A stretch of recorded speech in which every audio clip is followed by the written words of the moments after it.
Saludos a todas las personas que nos acompañan desde cualquier parte del mundo. Vale, analicemos esto. Hoy tenemos sobre la mesa un dilema médico que, bueno, afecta a muchísima gente mayor y a sus allegados. Me refiero al síndrome del túnel carpiano y a esa eterna duda sobre si pasar por el quirófano. Sí, es un tema súper recurrente en las consultas. Exacto, y la misión de esta revisión a fondo es, extraer los datos más útiles de las guías clínicas. Queremos aportar claridad, disipar esos temores tan habituales y ayudar a entender las opciones reales que hay, porque, seamos sinceros, todo el mundo conoce esos momentos frustrantes en los que, misteriosamente, las tazas de café deciden resbalarse y precipitarse al suelo sin motivo aparente. Y fíjate que cuando esa taza se cae porque los dedos, deciden hacer huelga, la preocupación que surge es del todo comprensible. O sea, no es solo la torpeza de ese momento, es lo que implica a largo plazo para la autonomía de cada persona. Claro, claro. Quienes nos escuchan seguramente ya saben que este síndrome consiste de forma sencilla en una presión excesiva sobre un nervio en la muñeca, el nervio mediano, sí. Y eso causa hormigueo, entumecimiento, dolor. Pero el temor real de las personas mayores no es la molestia puntual de un día. No, que va. Es el miedo a que si esos síntomas graves persisten durante mucho tiempo, el daño sea permanente y termine dificultando tareas básicas. Eso es. Lo fascinante aquí es esto. A veces, la solución no tiene nada que ver con la muñeca. Como que no tiene que ver con la muñeca. Pues porque las guías médicas insisten muchísimo en mirar el cuadro médico completo. A ver si la molestia la causan otras enfermedades de base, como pueden ser la artritis o la diabetes.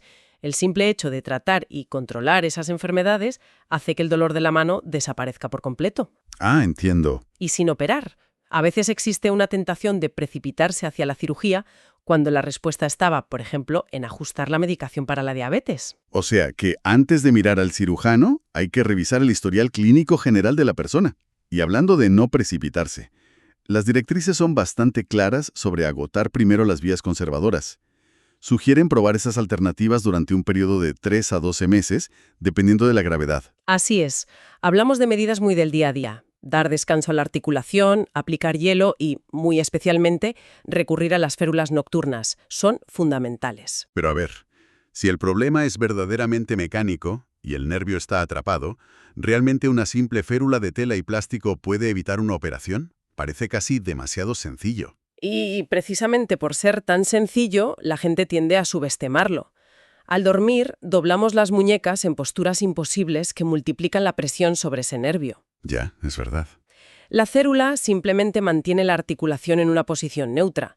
En las fuentes médicas destaca el caso de Dave, un paciente de 55 años. Su dolor era tan intenso que lo despertaba de madrugada casi a diario. Estaba completamente agotado. Y la falta de sueño empeora drásticamente la percepción del dolor al día siguiente, seguro. Por supuesto. Pues Dave empezó a usar una férula rígida solo por las noches. Y en cuestión de días recuperó la capacidad de dormir del tirón y sin molestias. Esa simple medida le devolvió la calidad de vida sin pisar un hospital.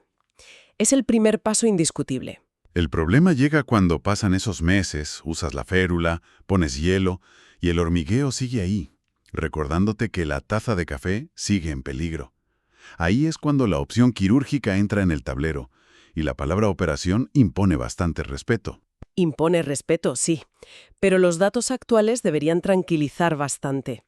Ya sea una intervención abierta tradicional o por endoscopia, el objetivo es idéntico: liberar espacio para el nervio.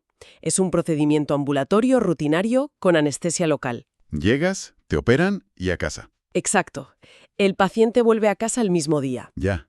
¿Y qué hay del miedo a quedar peor de lo que se estaba? Es una preocupación que siempre aparece. Los números son contundentes. Las complicaciones graves, como un daño nervioso accidental, son verdaderamente excepcionales. Ocurren en apenas 1 de cada 100 casos. La inmensa mayoría experimenta una recuperación espectacular de la sensibilidad. Entonces, ¿qué significa todo esto? Pues que no hay una única respuesta correcta. Todo depende de las prioridades personales y de cómo encaje el reposo en la vida de cada uno.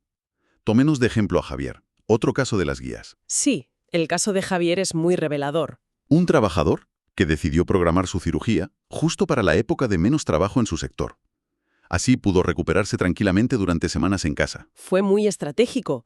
Evaluó su dolor, vio que era tolerable temporalmente con la férula y eligió el momento vital perfecto. Es decir, encontró un equilibrio entre la intensidad del dolor y su disposición para la recuperación, siempre guiado por su médico. Totalmente. Y esto plantea una pregunta importante.